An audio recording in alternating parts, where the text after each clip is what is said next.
চিত্রশাইল গ্রামের সকল মৃত ব্যক্তিদের রুহের মাগফিরাত কামনায় দ্বিতীয় বার্ষিক তাফসীরুল কোরআন মাহফিলের গুরুত্বপূর্ণ আলোচনা করেছেন উদীয়মান তরুণ আলেম হযরত মাওলানা মোহাম্মদ ইয়াহিয়া তাকি, প্রতিষ্ঠাতা প্রিন্সিপাল মাদ্রাসাতুত তাকিয়া আল ইসলামিয়া আশুলিয়া ও খতিব সাভার বাস স্ট্যান্ড জামে মসজিদ সাভার ঢাকা। লম্বা সময় তিনি আলোচনা করেছেন। আল্লাহ তাআলা তার হায়াতে বরকত দান করেন, আলোচনায় আল্লাহ তাআলা আরও সৌন্দর্যতা দান করেন। আলহাজ হাফেজ মাওলানা মাহমুদুল হাসান, ইমাম ও খতিব কাঁঠালতলা বাজার জামে মসজিদ, হাফেজ মাওলানা মুফতি বশির আহমদ, মোহতামিম জামিয়া আরাবিয়া মাহফুজ আলী দারুস সুন্নাহ মাদ্রাসা ও ইমাম চিত্রশাইল কেন্দ্রীয় জামে মসজিদ, তারাও আলোচনা করেছেন। আল্লাহ তাআলা তাদের আলোচনা থেকেও আমাদেরকে উপকৃত হওয়ার তৌফিক দান করেন। প্রধান অতিথি জনাব দেওয়ান মোহাম্মদ মুঈনুদ্দিন বিপ্লব, সাবেক সফল চেয়ারম্যান ইয়ারপুর ইউনিয়ন পরিষদ ও সাবেক ভাইস চেয়ারম্যান সাভার উপজেলা পরিষদ। আজকের মাহফিলের সভাপতি জনাব আলহাজ মোহাম্মদ ইমান উদ্দিন সাহেব, সভাপতি চিত্রশাইল কেন্দ্রীয় জামে মসজিদ আশুলিয়া ঢাকা, সাবেক সহ সাংস্কৃতিক সম্পাদক বিএনপি আশুলিয়া। বিশেষ অতিথিবৃন্দ, মাহফিল পরিচালনায় হযরত মাওলানা মোহাম্মদ রফিকুল ইসলাম, সাবেক ইমাম ও খতিব চিত্রশাইল কেন্দ্রীয় জামে মসজিদ। মাহফিল বাস্তবায়নে চিত্রশাইল যুব সমাজ ও এলাকাবাসী। উপস্থিত হযরত উলামায়ে কেরাম, মুসলমান ভাইয়েরা, আল্লাহ তাআলার দরবারে শুকরিয়া আদায় করছি। আল্লাহ আমাদেরকে এই মাহফিলে উপস্থিত হওয়ার তৌফিক দান করেছেন, বলি আলহামদুলিল্লাহ।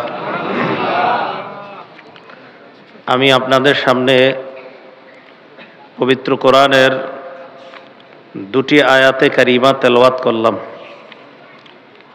দুইটি আয়াতই সূরা আনআমের। প্রথম আয়াতটি আদেশ সম্বলিত আর দ্বিতীয় আয়াতটি হলো নিষেধ সম্বলিত। প্রথম আয়াতটি আদেশ সম্বলিত, যে আয়াতটি সূরা আরাফের 120 নম্বর আয়াত। নিষেধ সম্বলিত যে আয়াতটি সেটা হলো সূরা আরাফের 151 নম্বর আয়াত। তাহলে একটাতে আদেশ আর একটাতে নিষেধ। সূরা আনআমের 120 নম্বর আয়াতে আল্লাহ তাআলা হুকুম করেন, ওয়াযারু যাহিরাল ইসমি ওয়া বাতিনাহ, তোমরা প্রকাশ্য পাপ গোপন পাপ ছেড়ে দাও। এটা হলো হুকুম, আদেশ। সূরা আনআমের 151 নম্বর আয়াতে আল্লাহ বলেন, ওয়ালা তাকরাবুল ফাওয়াহিশা মা যাহারা মিনহা ওয়া মা বাতান, প্রকাশ্য অশ্লীলতা গোপন অশ্লীলতার কাছেও যেও না। দুই আয়াত থেকে কি শিখলাম? সহজে বুঝেন। প্রথম শিখলাম হলো নগদ পাপগুলা ছেড়ে দেওয়া। দ্বিতীয় শিক্ষাটা হলো নতুন করে পাপের কাছে না যাওয়া। তাহলে আদেশ থেকে শিখলাম এখন যেই পাপগুলাতে আছো ছেড়ে দাও। নিষেধাজ্ঞা থেকে শিখলাম নতুন করে তোমরা পাপের কাছে যেও না।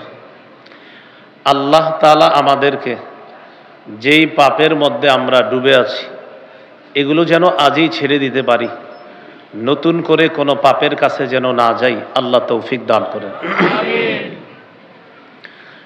আল্লাহ বলেছেন প্রকাশ্য অশ্লীলতা গোপন অশ্লীলতা।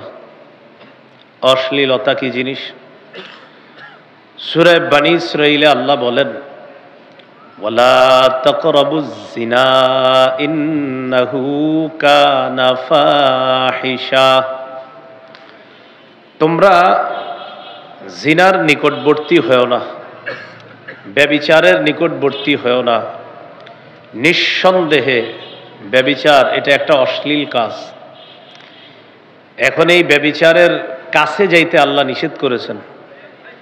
ব্যভিচারের উপকরণ আমাদের পকেটে পকেটে আছে। সহিহ বুখারীর বর্ণনা 6612 নম্বর হাদিস।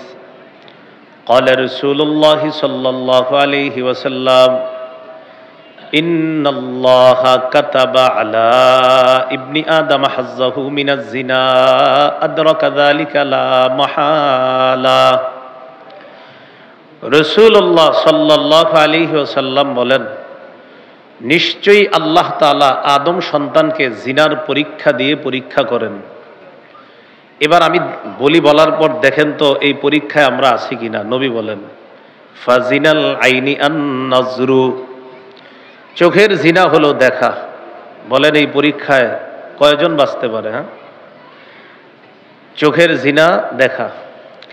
যাকে সরাসরি দেখলে চোখের জিনা হয়, তাকে মোবাইলে দেখলেও চোখের জিনা, তাকে নাটকে দেখলেও চোখের জিনা, সিনেমায় দেখলেও চোখের জিনা, তাকে ভিডিও কলে দেখলেও চোখের জিনা। এবার আমাকে বলা প্রয়োজন নাই, আপনি নিজেকেই বলেন, আর আল্লাহ আপনার ব্যাপারটা জানে। কয়জন এই গুনাহটা থেকে বাঁচতেছি আমরা? রাসূলুল্লাহ সাল্লাল্লাহু আলাইহি সাল্লাম বললেন, ফাজিনাল আইনি আন নাজরু, চোখের জিনা হলো দেখা। ওয়াজিনাল লিসানাল মানতিক, মুখের জিনা হলো কথা বলা। ওয়ান নাফসু তামান্না ওয়া তাশতাহি, অন্তরের জিনা হলো কল্পনা করা। আল্লাহ আমাদের সকলকে এই জাতীয় জিনার যে উপকরণ আছে এগুলা থেকে আল্লাহ আমাদেরকে বাঁচার তৌফিক দান করেন। তাহলে প্রকাশ্য অশ্লীলতার মধ্যে আমরা জড়িয়ে যাই। আবার কিছু মানুষ আমাদের সামনে গুনাহ করে না, পর্দার আড়ালে গুনাহ করে, এটা গোপন পাপ। রাসূলুল্লাহ সাল্লাল্লাহু আলাইহি ওয়াসাল্লাম বলেন, লা আ'লামান্না আকওয়ামান মিন উম্মতি ইয়াতুনা ইয়াওমাল কিয়ামাতি বিহাসানাতিন আমসালি জিবালি তিহামাতা বাইদা ফায়াজআলুহা আল্লাহু হাবাআম মানসুরা। আমি আমার উম্মতের এমন কাউকে চিনি, এমন একদল মানুষকে চিনি, যারা কিয়ামতের ময়দানে তিহামার সাদা পাহাড়ের মতো বিশাল বড় নেকির পাহাড় নিয়ে উপস্থিত হবে কিয়ামতের মাঠে। আল্লাহ তাআলা তাদের এই পাহাড়ের মতো নেকির আমল বিক্ষিপ্ত ধূলিকণার মতো বানায়া দিবে, সবগুলারে নাই করে দিবে। সাহাবায়ে কেরাম জিজ্ঞাসা করলেন, সিফহুম লানা ইয়া রাসূলুল্লাহ, হুজুর তারা কারা যাদের আমলকে আল্লাহ বিক্ষিপ্ত ধূলিকণার মতো বানিয়ে দিবেন? ফাকাল রাসূলুল্লাহ সাল্লাল্লাহু আলাইহি ওয়াসাল্লাম, ইন্নাহুম ইখওয়ানুকুম ওয়া মিন জালদাতিকুম, তারা তোমাদের ভাই, তোমাদের চামড়ার মতো তাদের চামড়া। ইয়াখুজুনা বিল্লাইলি কামা তাখুজুনা, তোমরা যেমন রাতে তাহাজ্জুদ পড়ো তারাও রাতে তাহাজ্জুদ পড়ে। তবে হাত্তা ইযা খালাউ বিমাহারিমিল্লাহ ইনতাহাকুহা, যখন তারা নির্জনে যায় তখন তারা হারামের মধ্যে লিপ্ত হয়ে যায়। মানুষ মনে করে এই লোকটা অনেক ভালো, মানুষের সামনে সে কোনো ধরনের প্রকাশ্য গুনাহ করে না, কিন্তু পর্দার আড়ালে সে প্রতিনিয়ত এত বড় বড় গুনাহ করে। নবী বলেন এই মানুষগুলা পাহাড়ের মতো নেকি নিয়ে যাবে, আল্লাহ বিক্ষিপ্ত ধূলিকণার মতো বানায় দেয়। এবার নিজে নিজেরে প্রশ্ন করেন, আমাদের সামনে আপনি গুনাহ করেন না, কিন্তু আপনি রাতে পর্দার আড়াল যখন হন, দরজাটা যখন বন্ধ করেন, যেখানে আপনার মা নাই, বাবা নাই, কেউ নাই, তখন আপনি দরজার আড়ালে যে গুনাহগুলা করছেন সেখানে আপনি ভাবছেন আপনাকে কেউ দেখছে না, তো আল্লাহ দেখতেছে। আল্লাহ আমাদেরকে হেফাজত করেন। এগুলো আজকের দুইটা আলোচনা আপনাদের সামনে করলাম। 1 নাম্বার, নগদ গুনাহ ছেড়ে দাও। 2 নাম্বার, নতুন করে গুনাহের কাছে যাব না। 3 নাম্বার, কবিরা গুনার মধ্যে যারা আমরা আছি, যদি আমরা কবিরা গুনাহগুলা এই নিয়তে ছেড়ে দেই যে ভবিষ্যতে আমি আর কবিরা গুনাহ করব না, আল্লাহ খুশি হয়ে আমাদের সগীরা গুনাহগুলা মাফ করে দিবে। আল্লাহ তাআলা বলেন, ইন তাজতানিবু কাবাইরা মা তুনহাউনা আন নুকাফির আনকুম সাইয়্যাতিকুম ওয়া নুদখিলকুম মুদখালান কারীমা। যদি তোমরা কবিরা গুনাহ ছেড়ে দাও, আমি আল্লাহ মায়া করে তোমাদের সগীরা গুনাহগুলা মাফ করে দিব, মৃত্যুর পর তোমাদেরকে সম্মানের জায়গা জান্নাতে প্রবেশ করাবো। আজকের 3 নাম্বার শিক্ষা, আজকেই কবিরা গুনাহগুলা ছেড়ে দেওয়ার নিয়ত করেন। আজকে নিয়ত করেন, আমাকে বলা দরকার নাই, আপনি নিজে জানেন কবিরা গুনাহ করেন কিনা, রবকে শুধু এই মুহূর্তে বলে ফেলেন, রব আমি ছেড়ে দিলাম, বাস। এই হলো 3 নাম্বার কথা। আজকের 4 নাম্বার আলোচনা, আমি যদি এখন আপনাদেরকে বলি আগামী 24 ঘন্টা যারা যারা 100 রাকাত নফল নামাজ পড়বেন তাদের প্রত্যেককে একটা করে মোটর সাইকেল দেওয়া হবে। আমি আশাবাদী সবাই হাত তুলবেন যে হুজুর এটা কোনো ব্যাপার না। যারা মোটর সাইকেল চালাইতে পারে না তারাও হাত তুলবে। কেন? যে আমরা মোটর সাইকেলটা পুরস্কার নিয়ে বিক্রি করে দিব, সমস্যা কি? আরেকজনে কয় নাইলে শিক্ষা চালাম। তো যেটাই হোক, ঠিক আছে। তো আমি বুঝাইতে চাইলাম এই কথা বললে সবাই হাত তুলবে, এটা কোনো ব্যাপার না। 24 ঘন্টায় 100 রাকাত নফল নামাজ, একটা মোটর সাইকেল, এটা ইনশাল্লাহ আমরা পারবো। সাথে সাথে যদি বলি আগামী 24 ঘন্টায় একটা গুনাহও কেউ করতে পারবেন না, তখন অনেকগুলা হাত উঠতে গিয়ে উঠবে না। কেন উঠবে না? হাতগুলা ওঠার সময় মনে পড়বে আমি না সুদ খাই, হাত উঠার সময় মনে পড়বে আমি না ঘুষের কারবারে জড়িয়ে আছি, হাত উঠানোর সময় মনে পড়বে আগামীকালই তো একজনের জমি বিক্রি টিক্রি কইরা দিয়া কিছু টাকা মারার নিয়ত আছে। হাত উঠানোর সময় আপনার হাজারো অপরাধের কথা মাথায় এসে পড়ছে, তখন আপনি টেনশনে পড়ে গেছেন। না, 24 ঘন্টা গুনাহমুক্ত থাকার নিয়ত করা যাবে না। কি শিখলাম? মানুষ নফল ইবাদত করতে চ্যালেঞ্জ গ্রহণ করে, কিন্তু গুনাহ ছাড়ার জন্য চ্যালেঞ্জ গ্রহণ করতে এতটা সহজ না। আমাদের দুইজনের দিকে তাকান, এই মানুষটা নফল ইবাদত কম করে কিন্তু গুনাহ করে না, এই মানুষটা নফল ইবাদত কম করে কিন্তু গুনাহ করে না। আমি প্রচুর নফল ইবাদত করি কিন্তু গুনাহও করি। আল্লাহ রাসূল বলেন এই ব্যক্তি আল্লাহর কাছে শ্রেষ্ঠ আবেদ হিসাবে গণ্য হয়ে যাচ্ছে। একজনে নফল ইবাদত কম করে কিন্তু গুনাহ করে না, নাফরমানি করে না, নবী বলেন সে আল্লাহর কাছে শ্রেষ্ঠ আবেদ। কেন? কারণ সে নাফরমানি করে না। কারণ নফল ইবাদত করা যতটা সহজ তার চেয়ে বেশি কঠিন গুনাহ ছাড়া। তাহলে আজকের 4 নাম্বার আলোচনা, সেটা কি বলেন আমার সাথে? গুনাহ ছেড়ে দিয়ে, হারাম থেকে বেঁচে আল্লাহর শ্রেষ্ঠ আবেদ হওয়া যায়। আমরা হারাম থেকে বেঁচে শ্রেষ্ঠ আবেদ হওয়ার চেষ্টা করব ইনশাআল্লাহ। আল্লাহ তৌফিক দান করেন।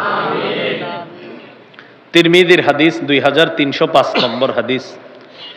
এই হাদিসের বর্ণনাকারী আবু হুরায়রা রাদিয়াল্লাহু তাআলা তিনি বলেন, ক্বালা রাসূলুল্লাহ সাল্লাল্লাহু আলাইহি ওয়াসাল্লাম মান ইয়াখুযু আন্নী হাউলাইল কালিমাত ফায়ামালু বিহিন্না আও ইউআল্লিমু মান ইয়ামালু বিহিন্না। নবীজি বলেন, কে আছো এমন আমি এখন কিছু কথা বলবো, এই কথাগুলা তুমি গ্রহণ করবা, গ্রহণ করার পর নিজে আমল করবা, যারা আমল করবে তাদেরকে শিখিয়ে দিবা। এমন কি কেউ আছো? সাহাবী আবু হুরায়রা রাদিয়াল্লাহু তাআলা আনহু বললেন, হুজুর আমি আছি, আমি আপনার কথাগুলা শুনবো, গ্রহণ করব, নিজে আমল করব, অন্যকে শিখাবো তারাও যেন আমল করে। এখন আমি আপনাদের সামনে নবীর এই হাদিসটা বলবো। এই হাদিস বলার আগে শ্রোতারা এই ওয়াদা করতে হয় যে হুজুর আপনি বলার পরেও আমরা এই কথাগুলা মানব, অন্যদেরকে শিখাবো তারাও যেন মানে। আপনারা এটা বললে এই হাদিস শোনানো যাবে।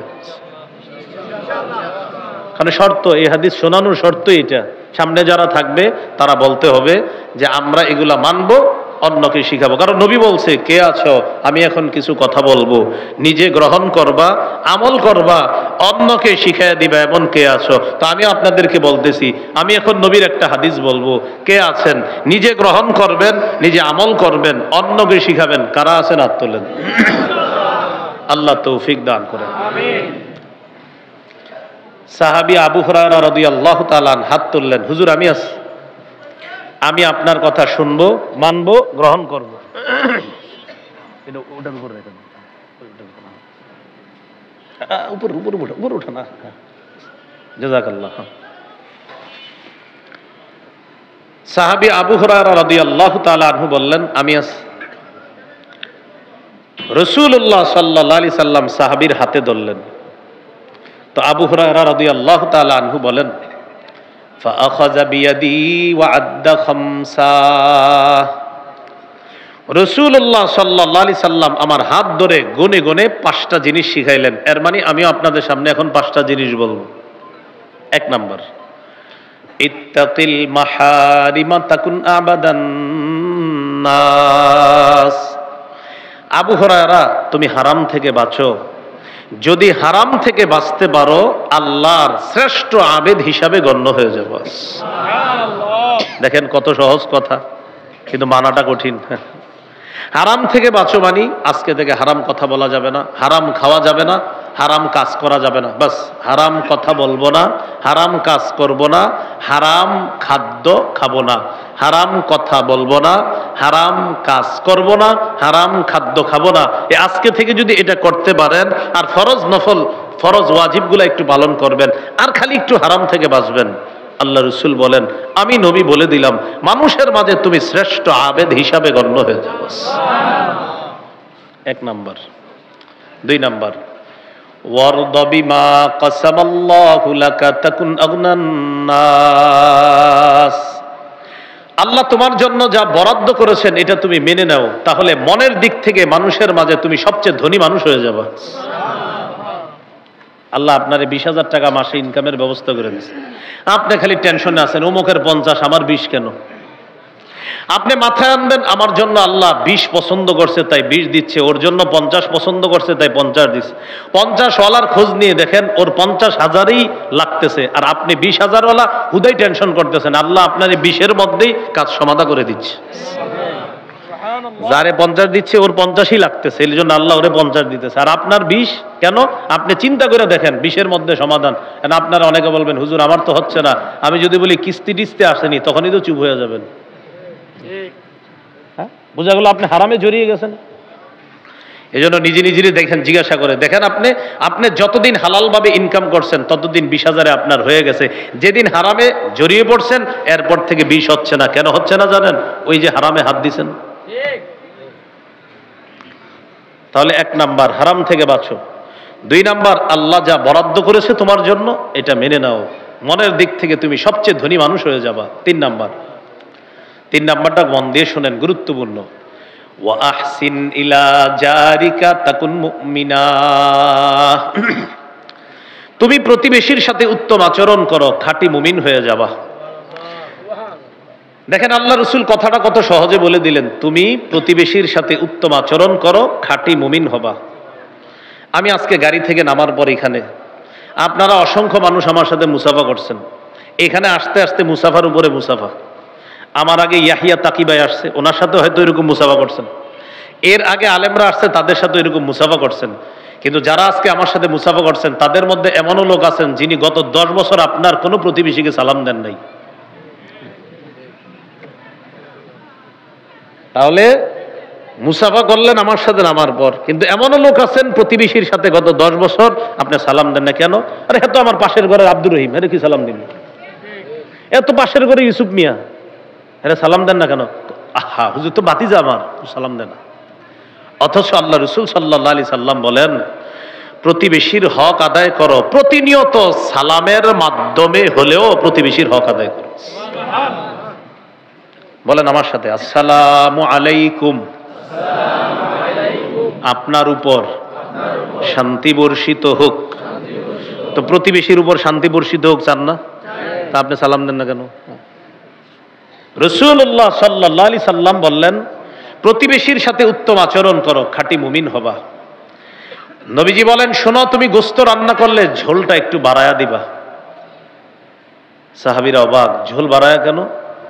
নবীজি বলেন তোমার প্রতিবেশীর নাকে গোশতের ঝোলের ঘ্রাণ যাবে, তারপর তারও মন চাইবে গোশত খাইতে। হয়তো তুমি গোস্তের টুকরা তার জন্য পাঠাতে পারবা না, হয়তো তোমার সামর্থ্য কম, অন্তত একটু ঝোল পাঠায়া দিও, যেন সে ঝোল ভিজিয়ে ভাত বা রুটি খেতে পারে। কিন্তু তুমি গোস্তের ঝোলের গ্রান দিয়ে কোনো প্রতিবেশীকে কষ্ট দিবা, আমার উম্মত ঝোলের গ্রানে তার কষ্ট হবে, আমি নবী তো এটা সহ্য করতে পারি না। দেখছেন মুমিন কারে বলে নবী শিখাচ্ছে। সাথে সাথে নবী বললেন, যদি তুমি মনে করো প্রতিবেশীকে দিবা না, তাহলে গোস্ত এমনভাবে রাঁধতে হবে যেন গ্রান বাহিরে না যায়।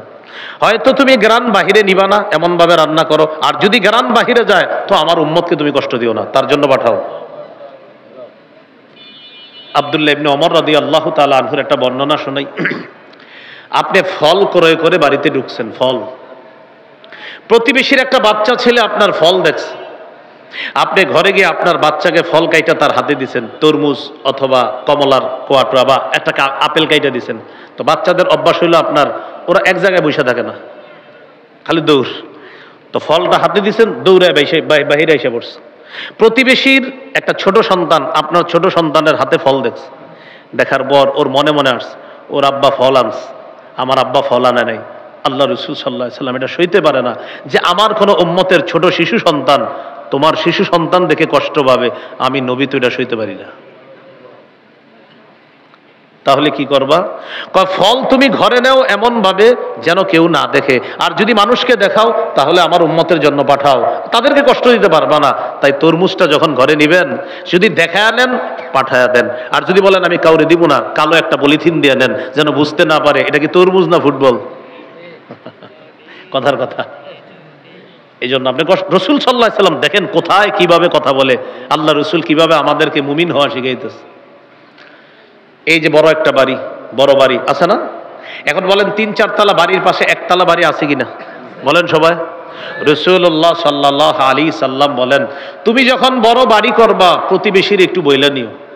হুজুর এটা কেন? তুমি বড় বাড়ি করলে তোমার বাড়ির কারণে ওর বাতাস বন্ধ হবে, আমার উম্মতের বাতাস তুমি বন্ধ করবা কেন? ওর একটু বইলা নিও। যদিও জায়েজ আছে, কিন্তু নবী শিখাইতেছে খাঁটি মুমিন কাকে বলে। তুমি বড় বাড়ি করবা, পাশের জন্য একটু বইলে নিও, তুমি জায়েজ আছে, তুমি বড় বাড়ি করো তো একটু বলো, ভাইজান আমি তো একটা বাড়ি করব, আমার 2-3টা ছেলে, বড় বাড়ি করতে হবে, আমার আর জায়গা নাই, আপনি একটু খুশি মনে আমার অনুমতি দেন। ওই ব্যক্তি বলবে, আরে ভাই আপনার জায়গা আপনি বাড়ি করবেন। তখন বলবেন, ভাই হাদিসে আসছে বড় বাড়ি করে যেন আপনার বাতাসও আমি বন্ধ না করি, তো আমার বাড়ি উঠলে তো অন্তত এক পাশের বাতাস আপনার বন্ধ হবে, ভাইজান মাফ করে দিয়েন। উনি কত খুশি হবে, আপনার জন্য দোয়া করবে। রসুল আমাদেরকে শিখাইতেছে খাঁটি মুমিন কাকে বলে। এই হলো 3 নাম্বার, ওয়া আহসিন ইলা জারিকা তাকুন মুমিনা। তুমি প্রতিবেশীর সাথে উত্তম আচরণ করো, খাঁটি মুমিন হয়ে যাবা। 4 নাম্বার, ওয়া আহিব্বা লিন্নাস মা তুহিব্বু লিনাফসিকা তাকুন মুসলিমা। তুমি নিজের জন্য যা পছন্দ করো অপরের জন্য সেটা পছন্দ করবা, তুমি খাঁটি মুসলমান হয়ে যাবা। আসেন খাঁটি মুসলমান হওয়া শিখি। একটু আগে শিখলাম খাঁটি মুমিন হওয়া, এখন শিখবো খাঁটি মুসলমান হওয়া। আপনি এই রাস্তা দিয়ে হাঁটতেছেন, হাঁটার সময় হঠাৎ কলার একটা সিলকা আপনার পায়ের নিচে লাগছে, লাগার পর আপনি পড়ে গেছেন, পিছলে পড়ে যাওয়ার পর উপরে তাকাইছেন, তাকায় দেখেন এক বাসার জানালা খোলা। এই বাসার কেউ কলা খাইয়া জানালা দিয়ে মনে হয় সিলকাটা ফেলাইছে। দাঁড়া, আপনি কি করলেন? কলার সিলকাটা ওদের বাসার মেন গেটে রেখে আসছেন। কেন? এই বাড়ির কয়েকজন কলার সিলকায় পিছল খেয়ে পড়বে, তারপর বুঝবে কলা খাওয়ার মজা। আল্লাহ রসুল বলেন, তুমি খাঁটি মুসলমান হও নাই। তুমি এটা কি করলা? তুমি কলার সিলকে আসলে পড়ে গেলা, তুমি এই জন্য আরেক মুসলমানের জন্য তুমি এটা উপর করবা। আচ্ছা আরেকটা বলি, রাস্তা দিয়ে হাঁটতেছেন, আপনার পায়ের নিচে একটা ইটের টুকরা লাগছে, উপরে তাকায় দেখেন ছাদে কাজ হইতেছে, এই ছাদ থেকেই পড়ছে মনে ইটের টুকরা। কি করব? আচ্ছা কয়জন আছে দেখি রাজমিস্ত্রি, 4-5 জন। দাঁড়া, তোদেরকেও এটার উপরে পড়াবো। আপনি ইটের কয়েকটা টুকরা বাসার সামনে রাইখা দিচ্ছেন, নিয়ত হলো ওরাও যেন ইটের টুকরার উপরে পাড়া দিয়া বুঝে ইটের টুকরা পড়লে কি মজা। আপনি খাঁটি মুসলমান হতে পারেননি। সহিহ বুখারীর বর্ণনা, রাসূলুল্লাহ সাল্লাল্লাহু আলাইহি সাল্লাম বলেন, কলার সিলকাটা আপনার পায়ের নিচে লাগার পর ইটের টুকরাটা আপনার পায়ে বিদ্ধ হওয়ার পর, কাটার ওই সামান্য অংশ আপনার পায়ে বিদ্ধ হওয়ার পর, আঘাতজনিত ছোট্ট কিছু আপনার পায়ে বিদ্ধ হওয়ার পর আপনি যদি এই নিয়তে সরিয়ে দেন যে আমার কোনো মুসলমান ভাই বোন যেন কষ্ট না পায়, রাসূলুল্লাহ সাল্লাল্লাহু আলাইহি ওয়াসাল্লাম বলেন গফারাল্লাহু লাহু মা তাকাদ্দামা মিন যামবি, আল্লাহ তাআলা তার আগের সব গুনাহ মাফ করে দেন। অথচ আপনি উল্টাটা করলেন। তাহলে আজকে আমরা শিখে ফেললাম, খাঁটি মুমিনও হবো আমরা ইনশাআল্লাহ, খাঁটি মুসলমানও হবে ইনশাআল্লাহ। তাহলে বলেন, কষ্টদায়ক বস্তু পায়ের নিচে থাকলে আরেকজনের অপেক্ষা করব কষ্টের, না সরিয়ে দিব? আল্লাহ আমল করার তৌফিক দান করেন। 5 নাম্বার, ওয়ালা তুকসিরিদ দিহকা ফাইন্না কাসরাতাদ দিহকি তুমিতুল কলবা। বেশি হাসবা না, বেশি হাসি অন্তরকে মৃত বানায়া দেয়। তাহলে এই হাদিসের 5টা শিক্ষা আবার বলি। 1 নাম্বার, তুমি হারাম কথা, কর্ম, কাজ, খাদ্য থেকে বাঁচো, তুমি শ্রেষ্ঠ আবেদ হবা। 2 নাম্বার, তুমি আল্লাহর ফায়সালাটা মেনে নাও, আল্লাহ তোমার যা দিছে এটাতে তুমি খুশি হও, মনের দিক থেকে ধনী হবা। 3 নাম্বার, প্রতিবেশীর সাথে উত্তম আচরণ করো, খাঁটি মুমিন হবা। 4 নাম্বার, তুমি নিজের জন্য যা পছন্দ করো অপরের জন্য সেটা পছন্দ করবা, খাঁটি মুসলমান হবা। 5 নাম্বার, তুমি বেশি হাসবা না, বেশি হাসি অন্তরকে মৃত বানিয়ে দেয়। আল্লাহ কথাগুলা মানার তৌফিক দান করে। তাহলে এই হাদিসে আমাদের মূল শিক্ষা, হারাম থেকে বাঁচতে হবে। আসেন মূল আলোচনায় চলে আসি। 4টা কথা বলছি এ পর্যন্ত। 1, নগদ গুনাহগুলো আজকে ছেড়ে দিব। 2, নতুন করে গুনাহের কাছে যাব না। 3 নাম্বার, কবিরা গুনাহগুলো ছেড়ে দিব। 4 নাম্বার, হারাম কাজ গুনাহ ছেড়ে দিয়ে আল্লাহর শ্রেষ্ঠ আবেদ হওয়ার চেষ্টা করব ইনশাআল্লাহ। 5 নাম্বার আলোচনা, এটা আমার সাথে বলেন। বলেন, আমাদের কখনো কোনো গুনাহ হয়ে গেলে সবার কাছে বলে বেড়াবো না। যদি এমন হয় গুনাহটি আমি ছাড়তে পারি না, তাহলে কোনো আল্লাহওয়ালা বুজুর্গ আলেমের কাছে ব্যক্তিগতভাবে পরামর্শ করতে পারবো, সবার সাথে না, শুধু একজন আলেমের সাথে। কথা বুঝে আসছে? মানে আপনি একটা গুনাহ ছাড়তে পারতেছেন না, অনেক দিন হয়ে গেছে, আল্লাহরে শুধু আপনি বলতেছেন আল্লাহ আমি তো গুনাহটা করি, কি করব, পারতেছেন না ছাড়তে, আবার করে ফেলতেছেন আবার। তখন সবাইকে না বলে কোনো আল্লাহওয়ালা বুজুর্গকে বলেন, হুজুর আমি তো গুনাহটা ছাড়তে পারতেছি না, আমি আসলে এখন কি করব। তার সবক অনুযায়ী আপনি চলার চেষ্টা করেন। তাহলে কি শিখলাম? 5 নাম্বার, গুনাহ কখনো হয়ে গেলে সকলকে বলে বেড়াবো না, প্রয়োজনে ব্যক্তিগতভাবে কাউকে বলবো। মনে থাকবে তো ইনশাআল্লাহ? সহিহ বুখারীর বর্ণনা, قال رسول الله صلى الله عليه وسلم كل উম্মতি মুআফান ইল্লাল মুজাহিরিন। রাসূলুল্লাহ সাল্লাল্লাহু আলাইহি ওয়াসাল্লাম বলেন, আমার উম্মতের সকল পাপীকে আল্লাহ মাফ করে দিবেন বলে আমি নবী আশা রাখি, তবে তাদেরকে মাফ করবে না যারা গুনাহ বলে বেড়ায়, প্রকাশ করে বেড়ায়। বলেন নাউজুবিল্লাহ। এবার নবী বলেন, আমার উম্মতের অনেক ব্যক্তিরা রাতের বেলা গুনাহ করে, গুনাহ করার পর সকালবেলা যখন ঘুম থেকে ওঠে ওর গুনাহের উপর আল্লাহ একটা পর্দা ফালায় রাখছে। আল্লাহ একটা পর্দা ফালায় রাখছে যে ও গুনাহটা করছে, থাক কিছুদিন পরে আমার কাছে মাপ চাইবে, আমি আল্লাহ ওরে মাফ করব, পর্দা ফালায় রাখছে। নবী বলেন, ও বোকার মতো সকালবেলা বন্ধুদের কাছে বলে বেড়ায় আমিলতুল বারিহাতা কাযা ওয়া কাযা, দোস্ত গত রাতে আমি এই গুনাহ করেছি। যুবক ভাইয়ারা, আপনারা অনেকে বলে থাকেন এই কথা, কালকে এই নাটকটা দেখছি, সিনেমা দেখছি, তোদের কি অবস্থা দেখছস নি? আপনি কি করলেন কাজটা? গুনাহ হয়ে গেছে, বাস গোপন রাখেন, আল্লাহর কাছে মাপ চান, মাফ করে দিবে। আপনি সবার কাছে বলে বেড়াইলেন, বোকার মতো এই কাজটা কেন করলেন? রব তো আপনার গুনাহের উপর পর্দা ফেলে রাখছিল, আপনি পর্দাটা উঠাইয়া দিলেন। নবীজি বলেন, ও কি কাজটা করলো? আল্লাহর পর্দা ও সরাইয়া দিছে, রবের পর্দা ও সরাইয়া দিছে। যেখানে রব পর্দা ফালায় রাখছে গুনাহের উপর, ও রবের পর্দাটা বন্ধুদের কাছে গুনাহ প্রকাশ করে পর্দাটা সরাইয়া দিছে। মন দিয়ে শুনেন, বর্তমানে আমরা গুনাহ প্রকাশ করি ফেসবুকে, গুনাহ করার পর ফেসবুকে স্ট্যাটাস দেয় যে এই নাটক সিনেমা দেখে আমার এই অভিমত। ডিয়ার ফ্রেন্ডস, তোমরাও তোমাদের অভিমতগুলো শেয়ার করে জানাও কেমন। আপনি সারা দুনিয়াকে গুনাহ শেয়ার করলেন। ইন্না লিল্লাহি ওয়া ইন্না ইলাইহি রাজিউন। যুবক ভাইয়ারা, যারা আপনারা ফেসবুকে গুনাহের স্ট্যাটাস দিয়েছেন, আজকে রিমুভ করে দেন, আজকে মুছে দেন। নতুন করে আপনার গুনাহের সাক্ষী আর বাড়ায়েন না, পায়ে ধরি আর বাড়ায়েন না, তাড়াতাড়ি না মুছে দেন। গুনাহের সাক্ষী বাড়ায়েন না। সহিহ মুসলিমের একটা হাদিস শোনার পর আপনি বুঝতে পারবেন যে গুনাহ গোপন রাখা কতটা জরুরি ছিল। কিয়ামতের ময়দানে আল্লাহ অনেক পাপীকে ডাকবে পর্দার আড়ালে। পর্দার আড়ালে নিয়ে আল্লাহ বলবে, আতারিফু যামবা কাযা ওয়া কাযা, আচ্ছা তুমি কি এই পাপ স্বীকার করছিলা তুমি? বান্দা বলবে, আল্লাহ হ্যাঁ করছি তো আমি এই পাপ। আচ্ছা, 3 বার আল্লাহ স্বীকৃতি নিবে, করছো? হ্যাঁ। মনে আছে তো ওই দিন অমুক জায়গায় সাভারে, অমুক জায়গায়, এই জায়গায় আশুলিয়া, করছো না পাপগুলা? আল্লাহ করছি আমি। ও আচ্ছা, তাহলে এই পরিমাণ পাপ করছো, কি করা দরকার তোমাকে? পর্দার আড়ালে। বান্দা চুপ। আল্লাহ বলবে, ঠিক আছে, কিছু কিছু ভালো কাজও আছে তোমার, আমি ওগুলার প্রতি খুব খুশি, যাও, কাউরে বলা দরকার নাই, পর্দার বাহিরে, পর্দার আড়ালেই গুনাহগুলা আমি আড়াল করেই রাখলাম, ডান হাতে আমল নামা দিয়ে দিলাম। আপনি দুনিয়াতেই প্রকাশ করে দিলেন, রব তো পর্দা ফেলে রাখছে। এই হলো আজকের 5 নাম্বার শিক্ষা।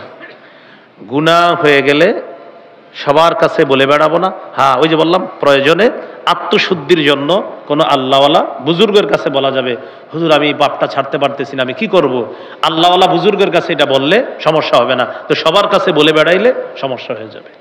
এইগুলো আজকের 5 নাম্বার কথা। 6 নাম্বার, এটাও বলি একসাথে, বলেন, আজকে থেকে যে কোনো পাপ পাহাড়ের মতো মনে করব।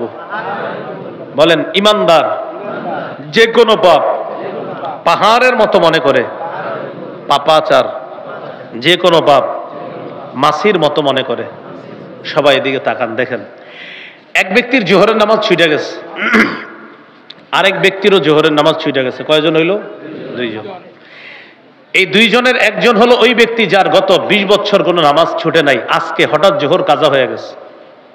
সারাদিন তার খুব পেরেশানি, চেহারাটা কালো হয়ে গেছে, মানুষ ভাবতেছে ও মনে হয় 2-3 কোটি টাকা হারাইছে। ওলামায়ে কেরামও পেরেশান, ইমাম সাহেবও পেরেশান তার চেহারা দেখা। ভাই কি হয়েছে আপনার? বলেন না। বলে না কিচ্ছু। হঠাৎ ইমাম সাহেব ভালো করে ধরছে, আরে কি হয়েছে বলেন? চোখের পানি ছেড়ে দিছে, হুজুর গত 20 বছর আমার নামাজ ছুটে নাই, আজকে জোহরের নামাজটা আমার কাজা হয়ে গেছে। এই হলো ইমানদারের হালাত। আরেকজন পাপাচার, তার অবস্থা হলো এই, তারে জিজ্ঞাসা করছেন, তুমি জোহর বললা না? পড়ি নাই। কি হয়েছে? কালকে পড়ুন। কালকেও পড়ে নাই, কি বললা না? পড়ি নাই, কালকে পড়ুন।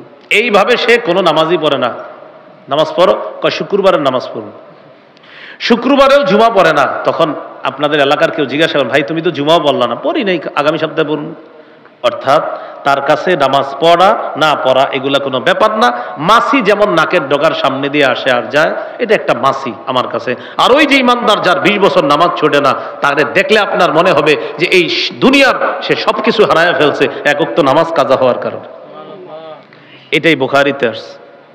আব্দুল্লাহ ইবনে মাসউদ রাদিয়াল্লাহু তাআলা আনহু বলেন, ইন্নাল আবদাল মুমিনা ইয়ারা যুনুবাহু কাআন্নাহু কাঈদুন তাহতা জাবালিন ইয়াখাফু আন ইয়াকা আলাইহি। ইমানদার গুনাহকে মনে করবে পাহাড়, এই পাহাড়ের নিচে আমি বসা, পাহাড় আমার উপর পড়বে, আমি যে কোনো সময় ধ্বংস হয়ে যাব। ওয়া ইন্নাল ফাজিরা ইয়ারা যুনুবাহু কাযুবাবিন মাররা আলা আনফিহি। পাপাচার গুনাহকে মনে করে মাছির মতো, মাছি নাকের ডগার সামনে দিয়ে যায় আর চলে আসে, কোনো ব্যাপার না। তাহলে ইমানদার গুনাহকে মনে করে বিশাল বড় পাহাড়, পাপাচার গুনাহকে মনে করে এটা একটা মাছি, এটা কোনো ব্যাপার না, এর ব্যাপার না। আল্লাহ আমাদেরকে বুঝার তৌফিক দান করেন। এগুলো আজকের 6 নাম্বার কথা। 7 নাম্বার কথা, হাসান বসরি রহমতুল্লাহি আলাইহি বলেন, মা আবাদাল আবিদুনা বিশাইইন আফযালা মিন তারকি মা নাহাহুমুল্লাহু আন। আল্লাহর ওলি তার জীবনের শ্রেষ্ঠ যে ইবাদতটা করে সেটা হলো হারাম কাজ থেকে বেঁচে থাকা। এটা আল্লাহর ওলির জীবনের শ্রেষ্ঠ ইবাদত। মুহাম্মদুল্লাহ হাফিজি হুজুর রহমতুল্লাহি আলাইহি নাম শুনলে আমাদের অন্তরে আসে যে বিরাট বড় এক আল্লাহর ওলি। আব্দুল কাদের জিলানী নামটা শুনলে আমাদের দিলে আইসা পড়ে বড় পীর আব্দুল কাদের জিলানী। হাসান বসরি নামটা আমাদের মাথায় আসলেই মনে আইসা পড়ে যে এমন একজন মানুষ যিনি অলিকুল শিরোমণি একজন। প্রশ্ন হলো, অলিদের জীবনের শ্রেষ্ঠ ইবাদত কি? আমার সাথে বলেন, বলেন গুনাহ না করা। বলেন সবাই, অলিদের জীবনের শ্রেষ্ঠ ইবাদত কি? এই জন্য আপনি হাফিজি হুজুর, উনি এত বড় আল্লাহর ওলি, কোন আলেমরে জিজ্ঞাসা করবেন, হুজুর হাফিজি হুজুর এত বড় আল্লাহর ওলি, ওনার বড় ইবাদত কি? আলেমরা বলবে না যে উনি বেশি তাহাজ্জুদ পড়তেন আর বেশি কোরআন পড়তেন, আর তাহাজ্জুদও পড়তেন কোরআনও পড়তেন, বাকি এটা না বইলে আলেমরা বলবে হাফিজ জি হুজুর গুনাহ করতেন না, চোখটা সারাক্ষণ নিচে থাকতো, এটা বলবে। তাহলে বোঝা গেল কি, আল্লাহর ওলিদের জীবনের শ্রেষ্ঠ ইবাদত গুনাহ না করা। বলেন, আল্লাহর ওলিদের জীবনের শ্রেষ্ঠ ইবাদত। এই হলো আজকের 60টা কথা জানলাম। আজকের আলোচনার প্রথম পার্ট এতটুকু। এবার আমি দ্বিতীয় পার্টে যাচ্ছি, একটু মন দেন, শেষ করে দিচ্ছি ইনশাল্লাহ। প্রথম পার্টটা আমি আবার বলি। 1 নাম্বার, নগদ পাপগুলা ছেড়ে দিব ইনশাল্লাহ, আজকে আমরা ছেড়ে দিছি ইনশাল্লাহ। দ্বিতীয় আলোচনা, নতুন করে আজকের পরে আমরা পাপের কাছেও যাব না ইনশাল্লাহ। 3 নাম্বার, কবিরা গুনাহের মধ্যে যদি ডুবে থাকি এই মুহূর্তে আমরা এগুলা ছেড়ে দিব। 4 নাম্বার, হারাম থেকে বেঁচে শ্রেষ্ঠ আবেদ হওয়ার চেষ্টা আজকে থেকেই করব। 5 নাম্বার, আমরা যে বিষয়টা শিখলাম, কখনো কোনো গুনাহ হয়ে গেলে সবার কাছে বলে বেড়াবো না, প্রয়োজনে কোনো আল্লাহওয়ালার কাছে বলা যাবে। 6 নাম্বার, আজকে থেকে যে কোনো গুনাহকে আমরা মনে করব পাহাড়ের মতো, আর পাপাচার মনে করবে গুনাহ মাছির মতো। 7 নাম্বার, আমরা আজকে শিখলাম আল্লাহর ওলিদের জীবনের শ্রেষ্ঠ ইবাদত হলো গুনাহ না করা। এ হলো আজকের আলোচনার প্রথম পার্ট। দ্বিতীয়